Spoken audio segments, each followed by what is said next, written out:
কারণে সেখানকার ভ্রাম্যমাণ আদালত বসিয়ে কেন সে তথ্য সংগ্রহ করবে, তার বিরুদ্ধে 10 দিনের জেল জরিমানা করা হয়েছে, যার প্রতিবাদে গোটা দেশ আজকে সোচ্চার।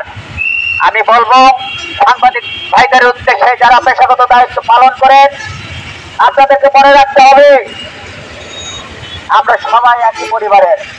যদিও সাংবাদিকরা আজ একই পেশাগত দায়িত্ব পালনের দিক থেকে সংখ্যালঘু পরিবার, আমাদেরকে ঐক্যের বিকল্প নেই, ঐক্য আমাদেরকে থাকতে হবে।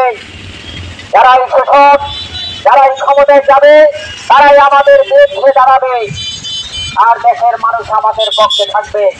তাই বলবো যে দলমত নির্বিশেষে আমাদের প্রত্যেকটা মানুষের একটি রাজনৈতিক দলের মতাদর্শ থাকতে পারে।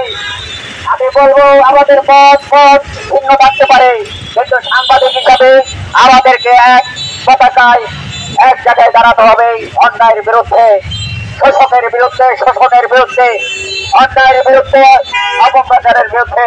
তাই আজকে যারা এই আয়োজন করেছে মাহমুদুর রহমানের মুক্তির এই মামলা প্রত্যাহারের দাবিতে, আমার দেশ পত্রিকার প্রত্যাহারের দাবিতে, এবং আমি বলবো দেশীয় এবং আন্তর্জাতিক ভাবে এই সমস্ত যে আন্দোলন করেছি, যে মানববন্ধন করেছি, সেই মানববন্ধন থেকে আমরা একটা কথাই বলতে চাই, আপনারা আমার দেশের বিরুদ্ধে যে আনিত অভিযোগ আপনারা দিয়েছেন, অভিযোগ করেছেন, মামলা দায়ের করেছেন, সেই মিথ্যা মামলাটি প্রত্যাহার করুন।